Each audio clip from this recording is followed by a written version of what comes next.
Can't do that. Should be live, and we are live. Yo, what is up, everybody? First live stream, although having hella technical difficulties left, right, and center. I'm here joined by a bunch of my friends. So guys, introduce yourself. Hey, Mo one guys at a here. time. Momin, Inter supporter as obvious. Don't like the guy to my left, as you can see, and I'm okay with the guy below me. Hey guys, I couldn't tell you were an Inter supporter. Hey guys, I'm Miguel, also known as Milano Miguel on YouTube, Milanisti. So yeah. Hey guys, I'm Alex Dono. I love everybody in here, by the way. These are some of my favorite people, truly. I host with the man to my right here, or your right, Jerry. We host the Calcio Connection podcast, and we love we got to get Mo back on the show. But we've had Ricky on, we've had Miguel on a few times. I mean, Mario basically has the open invitation. He pops into the Calcio Connection whenever he wants. We got to get Mo's beautiful face back in there as well. But yeah, man, I love talking Serie A, I love talking Azzurri, and I cannot freaking wait until the finals this Sunday.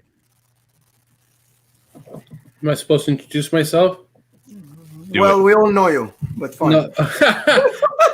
I'm Jamie Carragher. What's that guy's name? What's that fucking loser's name that doesn't know shit about the football? Yeah, the commentator. Yeah. Sure, Terry. I'm Mario. Yeah, Mario, fucking Super Mario. Jamie Carragher. Did you see that guy's a hypocrite? Did you see? Oh, Yeah. Now, what did he say? Hold on, I'll tell you right now. He was talking about PSG diving, Yeah. and then, with Sterling diving at the other day, they're like, oh, he did what he had to do to get the win. Stupid idiots. Oh Yeah, my I was gonna God! say, It was first things first, what y'all think about that game? because our language is all English, so I'm assuming most of us only listen to podcasts or pundits in English, right? I don't speak any other language other than Arabic. So the amount of bias in the last 24 hours is just crazy, right? Like everything now is justified to get to the final. It's coming home. He's okay. He has been to the 18 too many times, so he deserves one from the referees. We have had all the incidents against Germany in 2010. The amount of talk I hear from these English-speaking pundits in the last 24 hours is absolutely ridiculous. How do you justify what happened in that semifinal? How do you rob a country like Denmark, who had all this effort going to this semifinal and all that, what happened with Eriksson and everything? How do you just justify? How do you look in the mirror? How do you sleep at night when you just call the Italians bunch of cheaters, losers because of what happened against Spain and against Belgium? This is just my thought about the game yesterday. Yeah, there's a lot of hypocrisy. I mean, especially with the England fans. Like, I mean, I understand that England hasn't been to a final since 1996, but like to justify the fact that Sterling dived and to bring back the 2010 World Cup, which, yeah, they got robbed, but there was no VAR. Like in an instance like this where we have VAR, it should be used correctly. And him diving and saying that, there was contact, so it was definitely a penalty, where there was absolutely no contact. Yeah, it was really it was really gross to me, and it wasn't only like I understand if this was a few years ago before VAR, before they used that technology, how when you have a play like that unfolds very quickly, and I give credit to Raheem Sterling. That was Emmy Award-winning acting on his part, because he sold it pretty well the way that he went down. And I get it. If you're a referee in live time, you might think, and maybe there is the slightest amount of contact, but the problem with that contact is, and they have the technology, the referee goes under the hood to look at the slow-mo videotape from like 5 different angles, and you can pretty clearly see that he was going down before there was any contact. The contact itself was a lot more minimal upon the replay than you thought it was in live time, and it's just too soft. Like it's too soft for a game that important to call that. Now, I know that there are people arguing, a lot of the English fanboys, that, oh, well, there was, also, a potential penalty on Harry Kane that wasn't called, so this one evens it out. Well, it wasn't the same spot, and that's a really dangerous game to play when you say, well, even though we didn't deserve the call we got, maybe we deserved another call we didn't. I mean, it really is, to me, it's rough when the referee had the chance to look at it clear as day on the replay and still make a harsh call like that. And I can't, and obviously it was in Wembley, so he may have felt a little bit of, pressure in that environment to make the call. But I don't know if there was any bias. Maybe there was no bias. Maybe it was just incompetence. But whatever it was, I still felt like it was very unfair to Denmark in that spot, because that call decided the game.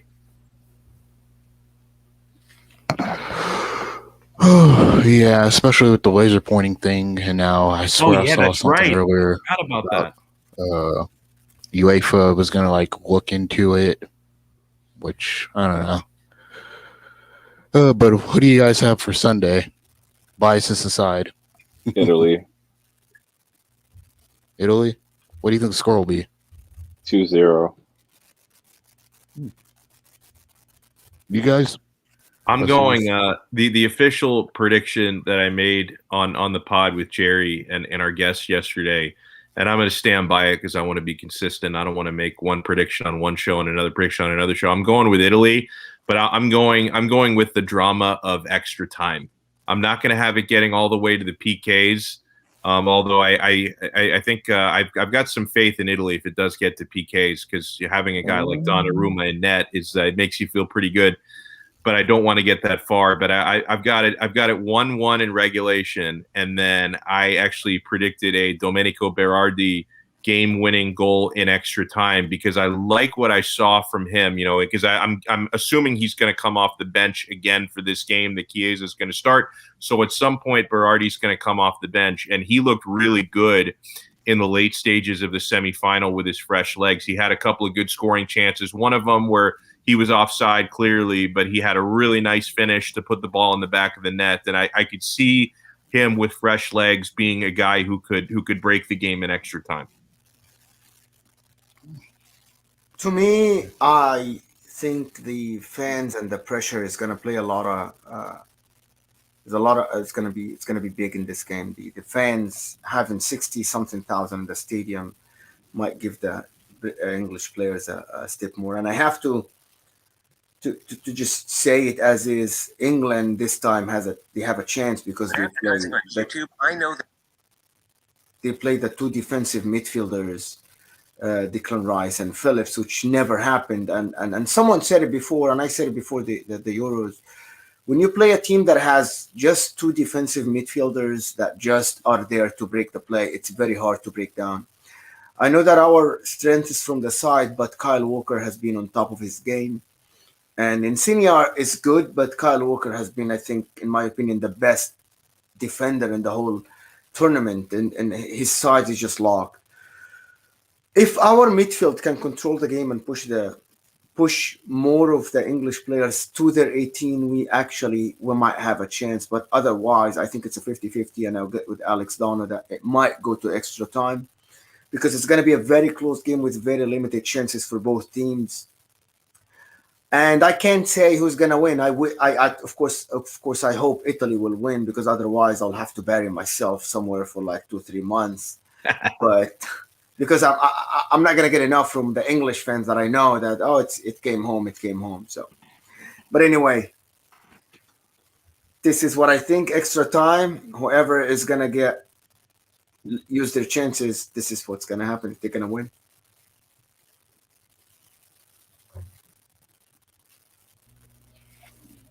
Oh, Mario, you just came back. Who do you think's going to win Sunday, England or Italy? I think Italy's got the edge in this one. I think that they had tough matchups against Austria and Spain.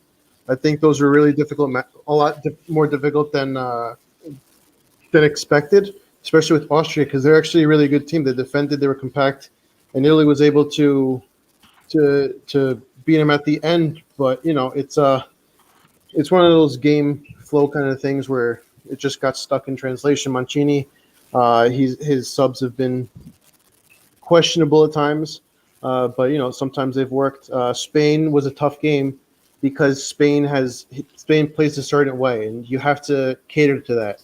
And if you do one wrong move, you get pressed too high, they'll counter on you and they'll kill you. And if you go down in that match, it's hard to come back from them because the opportunities are scarce, and they're still a great team at the end of the day. They have young players. Pedri, no, not Pedri. Pedri from Barcelona. That guy is a workhorse. He never stops running. So you're up against players like that. But against England, they're an okay team. I'm not going to say they're great because even against easier opponents, they're not convincing. They had to go to penalties. Like they're not blowing anyone out of the water. Sure, they're getting the job done, but I don't think pound for pound that England has a team that's going to outboss Jorginho, Barella, and Verratti in the midfield. Like it's going to be a lot better of a matchup for Italy than it would be against Austria, who sits back, and it's hard to break down a team that just defend in 10 men, and Spain that they thrive off of controlling the game, and you have to kind of maneuver around it. But against England, I think Italy is going to beat them in regular time. I could see like a 2, maybe even 3-0 win, because as long as the midfield does what it's supposed to do, which I believe is a million times better than whoever they have. Declan Rice, that Phillips got clown, and like whoever else is in the middle. I don't even care. Henderson, put him. I don't care. Who? Mason Mount. I don't even know Mason Mount, the Chelsea guy. Mason Mount. Oh, okay. Yeah. He's okay. I'm not gonna say he's better than any of the 7 center midfielders that Italy has, but the only thing that concerns me is the attack. Immobile has to be clinical, and I think this game is where he's going to really show that he should be the starting forward. I've criticized him a lot, but I have a good feeling that in the final, Ciro Immobile will show up and fuck Jerry. Just the way he likes it too. I mean, if Cheeto has a big game, you're not going to get any complaints from Jerry. That's going to be smooth sailing right there. Romantic. Miguel, what do you think, Miguel? I mean, like I said, I think Italy has the upper hand. I think that they've been the best team this entire tournament. Like we all agree, England has not been as convincing or as clinical as they need to be. They've had to go to penalties to do these jobs, and it's not really the ideal situation. I don't think either team wants to go to penalties, but I think if it does end up going to penalties, which I honestly hope that it doesn't, I think that honestly that Italy have the edge here because of Donnarumma. Italy haven't really had the best of luck with penalty shootouts. Whenever it comes to a knockout round, they usually tense up and they just kind of bottle it. But I think having Donnarumma in goal against Jordan Pickford, I think that Donnarumma is the better keeper, and he will be the one who will actually get them the trophy if they do end up going to penalties. But I definitely think that the Azzurri are going to take it on Sunday. And by the way, speaking of penalties, how nervous were all of you guys when Locatelli didn't score on the first PK? I mean, it was the very first PK, and he doesn't score, and I'm just like, oh god, this is going to be so painful, absolute pain. And then Spain missed their first PK as well. I'm like, all right, we're right back in this son of a bitch. Like it was a terrible feeling and a great feeling. Alex, all my life, 86, 90, 94, 94, 98. Guys, and even like 2002, forget about it. That's Korea, so forget about it. And right. 2006, right? So if you've been supporting Italy for that long, like myself, man, I wasn't. It's only started at 90, but you know that Italy are one of the unluckiest team in penalty kicks. I know that English people complain about that, but to go out of 4 World Cups, not from the regular time, it's either from an extra time or penalty kicks. Actually, 4 in a row, 86, 90, 94 in the final, and 98 against France in the quarterfinal. There is nobody unluckiest than Italians, right? In the penalty kicks, 4 consecutive World Cups. And but Pirlo scoring against Joe Hart, that penalty kick actually gave me a little bit of trust in the Italians. At that point, I started gaining my confidence back in the Italians in penalty kicks.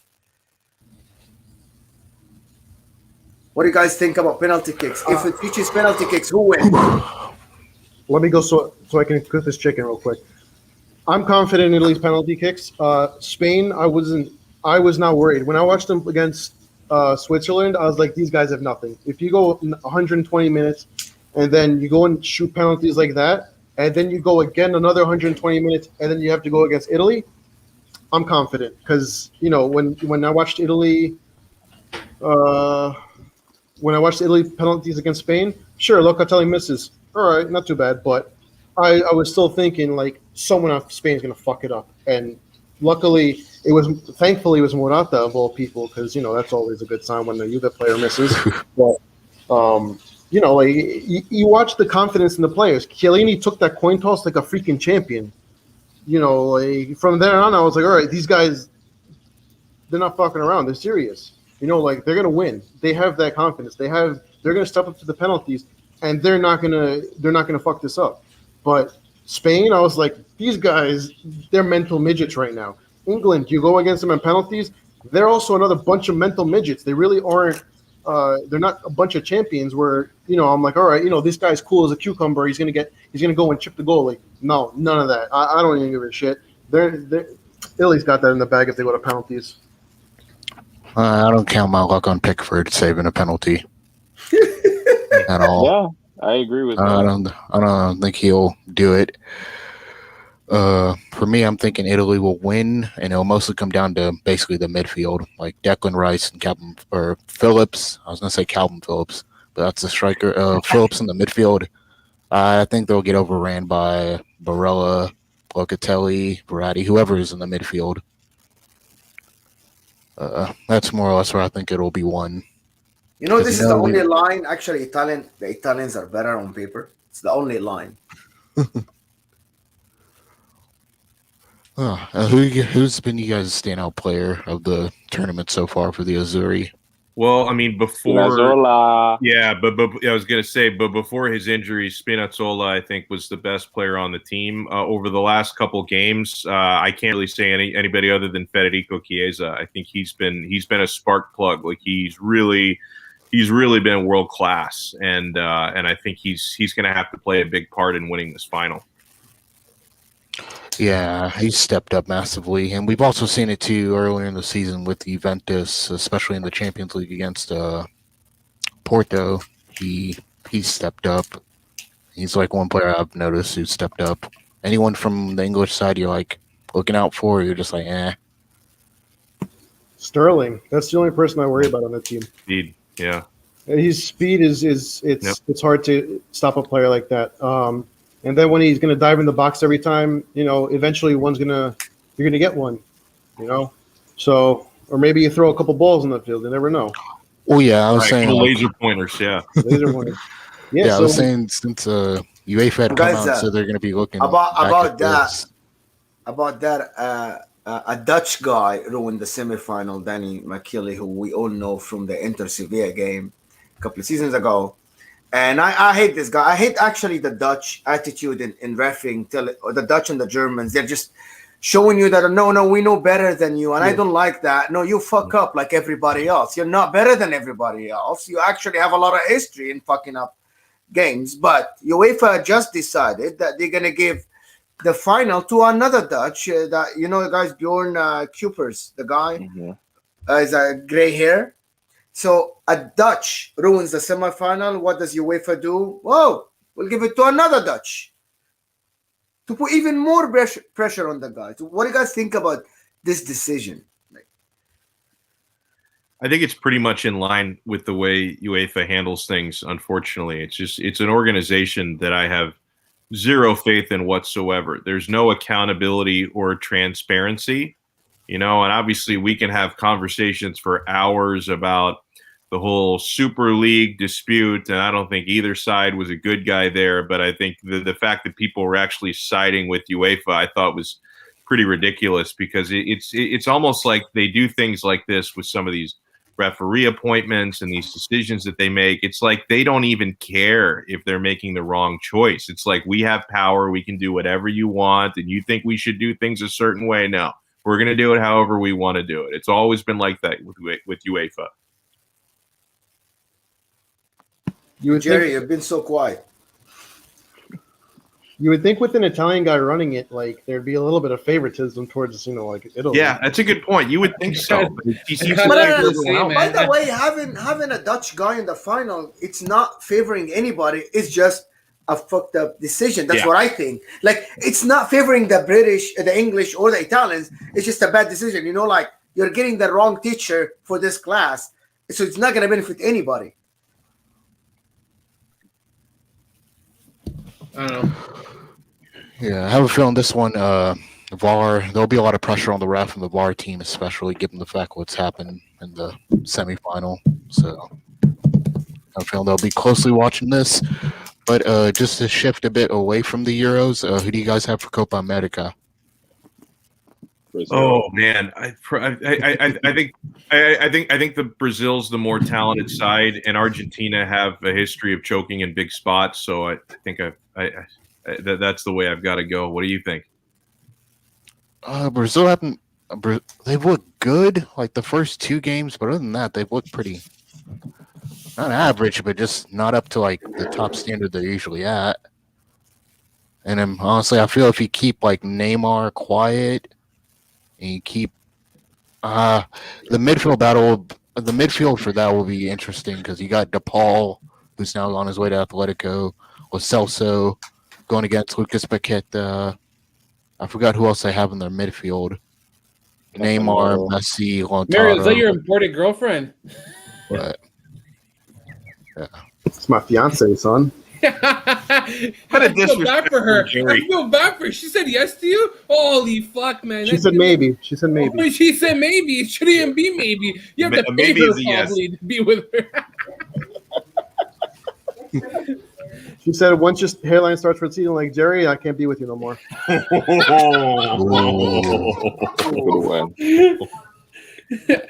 She's not into FC, that's for sure. Yeah, Mario's got a strong hairline. But- Like I can tell, I've been bald for my entire adult life, and so I can look at any hairline and say, "Yeah, you're screwed." Right? Whereas, I mean, no disrespect to any of you guys, Mario's got the best hairline in the chat. Like I think you're gonna hold on. Like yours is gonna go gray before it starts falling out. Yeah, my dad started graying after like 45 years. I want to say, strong head of hair. What's next? Jerry, who you got in Copa America, man? Who you got in the final? I got Italy. What? Okay. So in Argentina. What is this, Copa Canada? Yeah, that would be Argentina. I'm gonna go with the Inter Lazio combo. I'm gonna go Lautaro Martinez for Argentina and Ciro Immobile for Italy. That's what I'll say. Go. There you go. Miguel? Yeah, like I said, Zuri for the Euro. I don't think that Argentina can beat Brazil. They have a history of. I don't think so. They have a history of choking things. They struggled against Colombia. They let Colombia back into the game. The only reason why they won the penalty shootout was because Martinez started talking shit, and Colombia was not ready for that.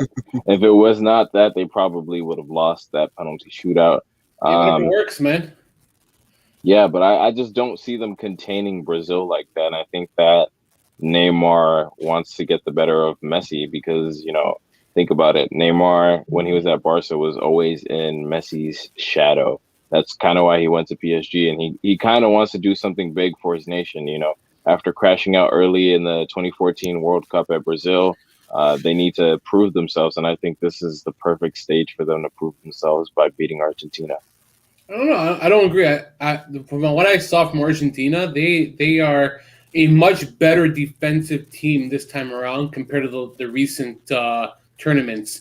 They've always gone gun blazing and always think offense first, try to score goals, and they kind of play like Italy in the past where that Catenaccio where they get the lead and they sit back and they wait to pounce on your mistakes. And I think that if they score first tomorrow, they're going to be very hard to break down because they're going to have a lot of guys sitting back and they're going to wait until they can catch Brazil playing high.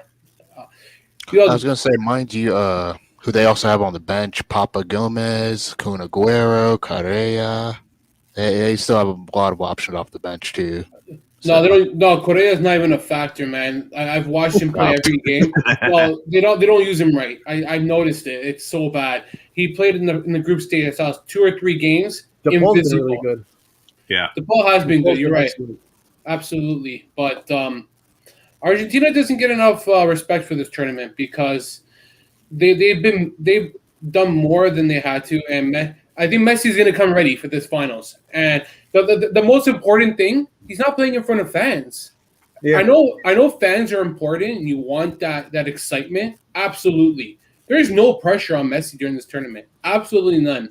He's got nobody screaming at him, no one booing when he makes a mistake, and like the constant like nagging on him, saying, "Hey, oh, it's Messi again who didn't do it. Oh, it's Messi again who didn't succeed." That's a major thing for him, and I like Argentina, man, a lot. I haven't watched the Copa America religiously, but Brazil hasn't been convincing either, though. The last 2 games, they won 1-0. It sounded like it's wow, especially the game where they got the red card. They were pretty fortunate, but I think it was Chile where they couldn't do nothing with the ball. Nothing. Yeah. It wasn't that Brazil was good. It was just Chile was just so bad doing anything with it. They just weren't moving it properly. So Chile really fell off.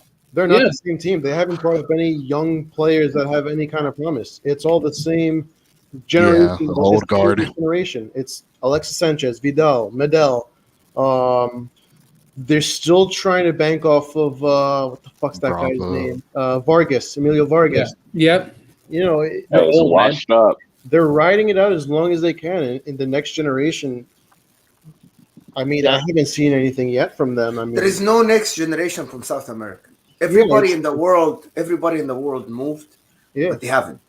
The problem is if you watch Copa America and you watch the Euros, you'll see tactically and actually technically, people did not move from the 90s and the 2000s. They're still the South Americans. They still hate each other. There is just run after the ball all the time. Whoever runs more win the game. There's no tactics. While the Europeans moved on. The Europeans moved on from these games, these 90s and 2000 games where you have to have tactics. You have to have everybody ready. This is why we see small nations like Switzerland and Austria and Denmark. They're reaching the final now with tactics, with actual playing. While you see South America, Colombia could have beaten Argentina. It's whoever runs more. And it's not the modern soccer. It's just football. It's just whoever runs more, and that's what I think. That's why. Who's the new like back in the days? We used to have all the superstars in the world. They used to be South Americans. Other than Messi in the world, there is no South American that's a superstar. Back in the days, it always used to be these Brazilian, Argentinian guys rocking our TV. Nowadays, that doesn't happen. Yeah. I was gonna ask and say, would managers have a role to play in that? Because how many managers from South America do you coach in Europe? It's I think money. the last one I remember was Pellegrini, Mino Pellegrini. He still coaches, but he's not bad. But I think it's just money. It's the commercial side of football and all this big corporations coming to clubs and developing the clubs. But nobody does this in South America. It's just financially they just can't compete anymore. The youth system. The worst part is that all these players in South America, all the best players from the best countries down there, the Argentinians, the Brazilians, a lot of the Paraguayans, the Chileans, they're all playing in Serie A, in the Premier League, in La Liga. They're all getting coached and like structured the right way. But then once they go down to play with their national team, all that goes out the door. And it's just like it's so individually like focused now, not now, but like, you know, like as we watch, it's like what's going on? Like, why is Alexis Sanchez trying to dribble the whole fucking team again? Like, Yes, exactly. like you would But think, it's but it's the management, 100%. It has to be, because there's no reason why these players that are trained day in and day out, that they're tactically the tactics are ingrained in their head, especially for the players that play in Italy, the Lautaros, the Poles. That's why some of them, they're shining, because they have that next step that But, some other teams not have. the But- problem when you play the other teams who don't have these players, if you're Exactly. Argentina and you have 5 Serie A players and you just go play Colombia or Peru or Chile or whoever, the opposing team forces you to play the run no tactics game, because Exactly. they're not following anything. There's no structure. It's Yeah. like, because when you're a good player, when you're the best player, you know how players are going to play. You can anticipate what they're going to do. They're going to fake the shot, they're going to fake a pass. They're going to move into this space because that makes sense. But when you play against the Bolivia, All of them. can't even think of another shitty team off the top of my head. Whatever. When you play against those teams, Venezuela. Venezuela, Ecuador. especially Venezuela, you're like, what the hell is going on here? Like, this guy's shooting from the corner flag. Like, Yeah, he's going to stuff dribble like through that. 4 guys, and you think that he's going to do one thing, and all of a sudden he breaks you, and now you got to foul him. Like, Yeah. it's insane, and I can't imagine how much these guys laugh after the game about the teams that they play, because they just don't make sense. But don't you Even guys the kind think? of tackles they make too. Well, I want to ask do you guys think that if Azzurri win and Argentina win, having 5 to 6 starters every game in their lineup, is that the best thing for our clubs next season, for Serie A, for the money, for everything? What do you guys think, Jerry, Miguel? I think it does give some type of benefit. I mean, I've been talking about it. I've been saying, a lot of people sleep on Serie A because, oh, it's a farmers league. It's boring, but it's really not boring. If you look at the Euros, majority of the man of the match performances have come from Serie A players. And I've been pointing it out time and time again on Twitter that, the Premier League created this brand that we have the best football. It's just simply because of the marketing, because of the amount of money that goes into marketing. They have their market in America, which is really great. They have NBC Sports, all these big mega media corporations back behind them. So it's an agenda that's basically pushed. And so Americans who don't really follow soccer like that just blindly follow that.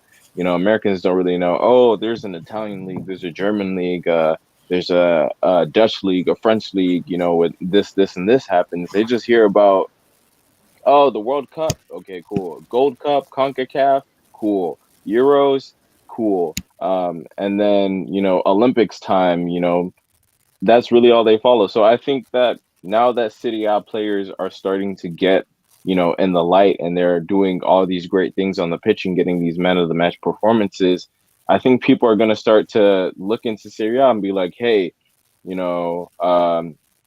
this player came from Serie A team, Damsgaard plays for Sampdoria. Let me watch the Sampdoria game, see how that goes, And Serie A has some very entertaining games. Last season we saw a bunch of games that had 3, 4, 5 goals. That's not something that usually happens often, but There wasn't that was many very 0-0 common. guys. Exactly. Sorry. No, you're good. You're good. I was done.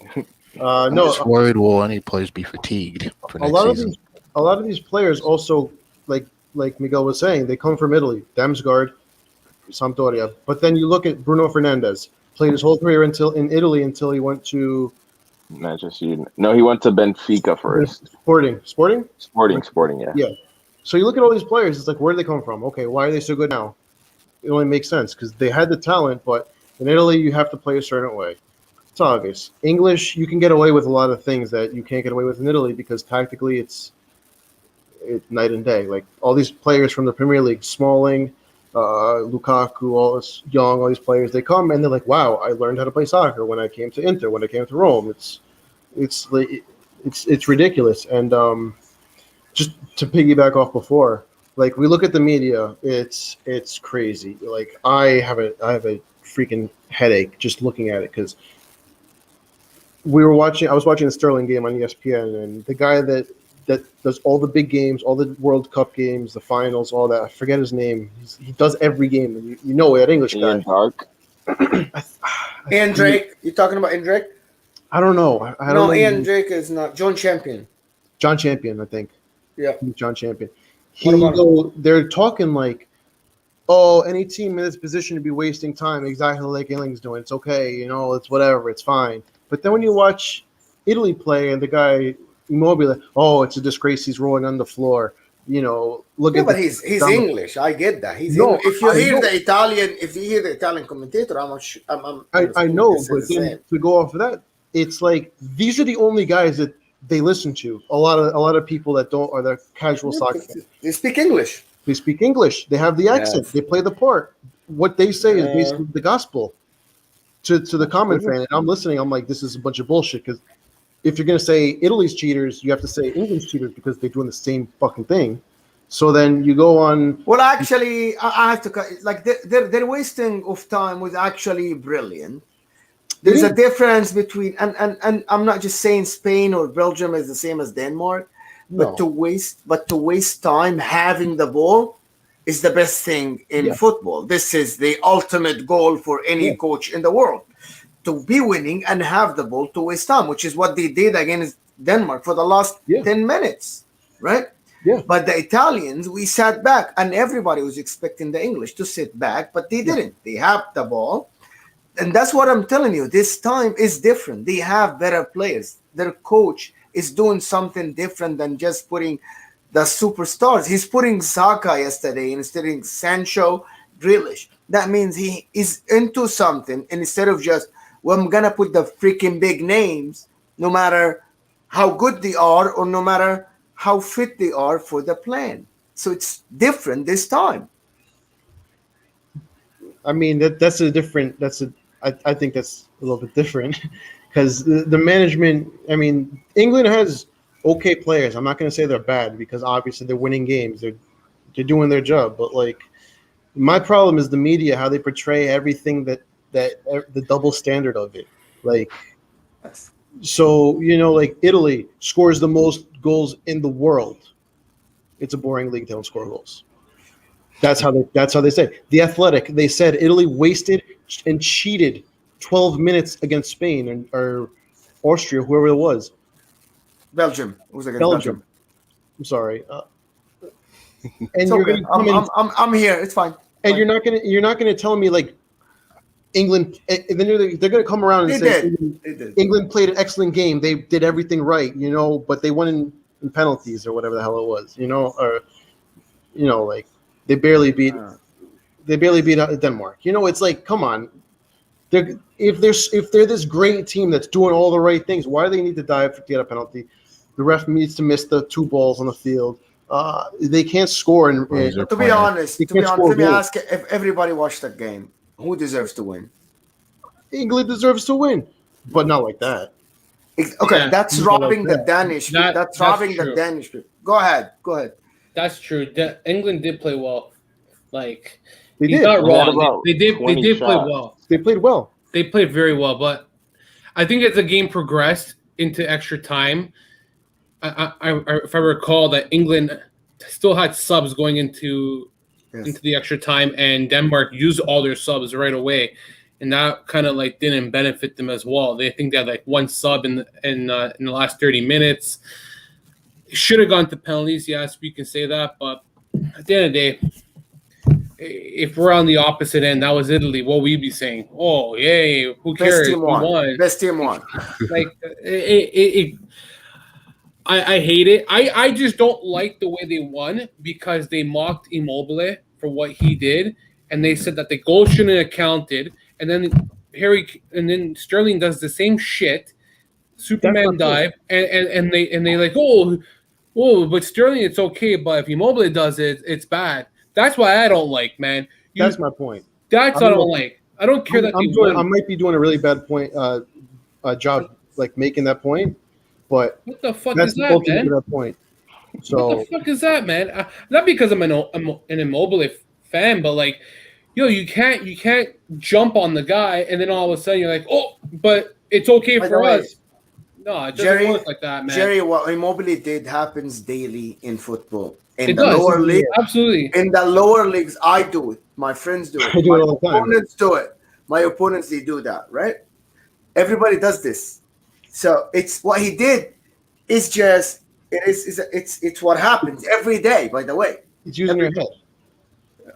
it's The not rest of the great. field It's not great, but it happens.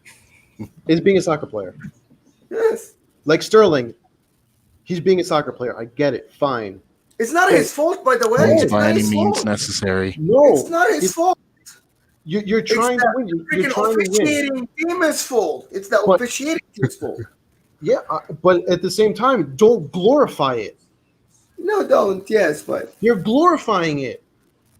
You know, like I listen to a lot of British English podcasts because of the Premier League, and I have to say about 70 or 80% of them actually said it's not a penalty.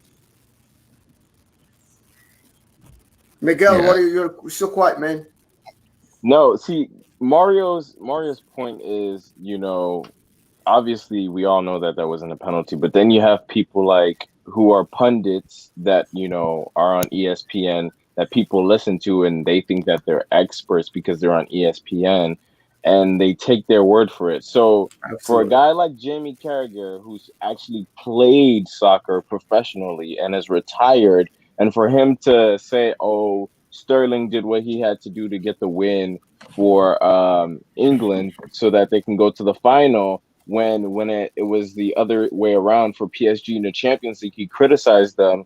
It's giving a bias, and this is why people are starting to think, oh, English football is so much better because they've created this narrative that England makes no mistakes. They're a perfect team. Everything should go their way. And that's what's wrong, because with that being said, you have people looking down on Italy when the same situation happened. Oh, Italy's a cheater, da, da, da, da. But when England did it, it's like, well, England did what they had to do to win, which isn't fair. Like, if we're going to call things out, let's call it out. Obviously, Sterling is a soccer player. He's a professional.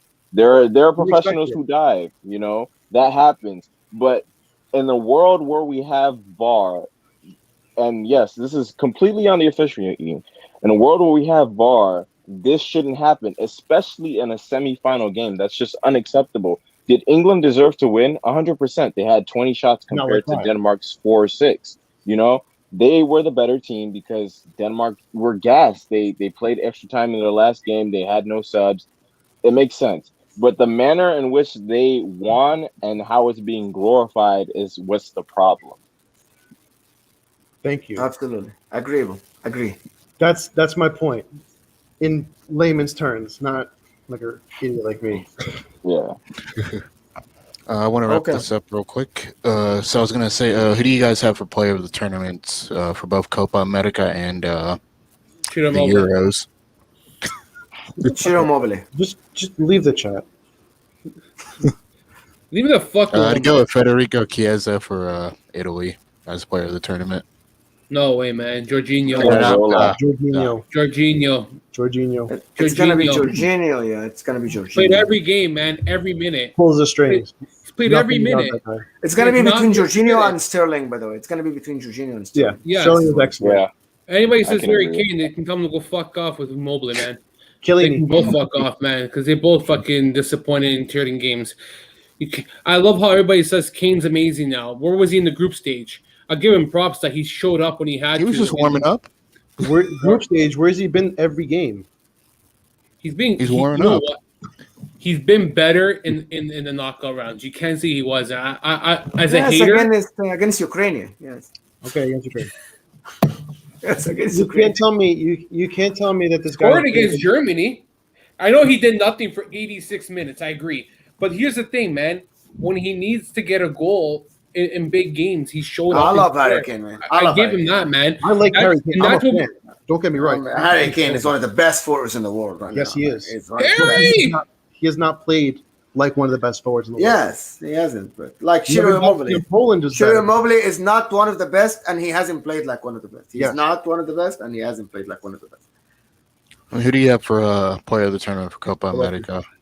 The freaking midget, Messi. Messi. Yeah, I was like, The it's ball. Messi. pretty There's much. not- there's Yeah, no- this there's is gonna no- be messy. But he's got 4 goals and 5 assists. No, Yeah, some Okay, kind I of was like- shit like Not this. even close. that's fucking insane, man. 9 points in what 6 games or something like that. That's insane. Yeah. You know what's Five. crazy? You know what's 5 games. crazy? How come Copa America? 5 games, even better. Why does Copa America have a semifinal with so much less teams, and Euros don't have a third place game? How come they have a third place Yeah, game, we're done. and Euros don't have a third place Not game? even anymore. I was Blame like, it I on was UEFA. wanting to ask that. I was like, what the heck, man? You got a tournament with 10 teams that has a third place game, and then you have a tournament with Euros with 30 teams, and you can't do a third place game. There should be Denmark right now on Saturday playing a third place game. I think they should bring that. Spain.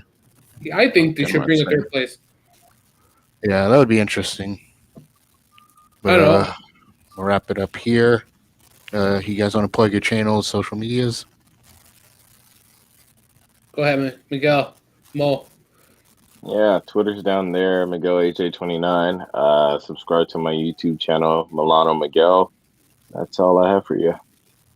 Yeah, Twitter right here, and just watch out for Inter Worldwide and my next season, most football analysis for some kind of tactical stuff.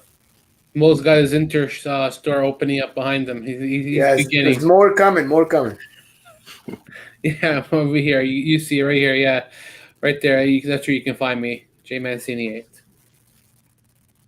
And I also have, I think I have majority of you guys' YouTube channels on my YouTube page on my about section where they can check you out too. So it's nice having you guys on, talk about the Euros and Copa America. Hopefully we can do this again in the future. More or less do a season preview for the upcoming Serie A season. And be sure to have you guys on. Thanks, Ricky. Thanks, man, for having us. Well, Forza thanks for Azzurri, having us. guys. Forza Azzurri. Was that Zuri? Yeah, see you.